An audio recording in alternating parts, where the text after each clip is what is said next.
Tänase päeva üks märksõnadest on kindlasti kiirus. See kiirus, mis tuleb erinevate tegevustega ja see kiirus paneb sulle nõuded, et sa pead oskama seda kiirust hallata. Asjad toimuvad selles mõttes kiiresti, et sina pead ka oma tegevustes või mõtetes nendest tegevustest olema vähemalt 3 sammu ees. Vastasel korral sa ei suuda hoida nii-öelda neid ohje, et mis toimub või mis toimumata jääb.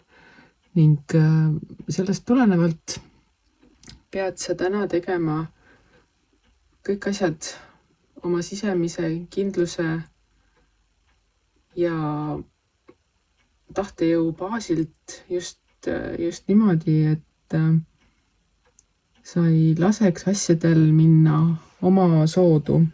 Sinu kohustus on täna teha asju nii, nagu sina oled ette kujutanud ning suunata kõik sellesse voolu, mida sina tahad.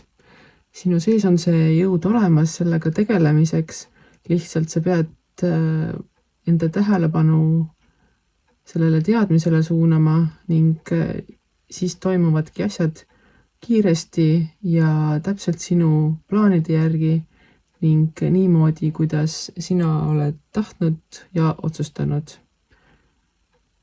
Ning loomulikult kõige lõpuks ikkagi usalda elu.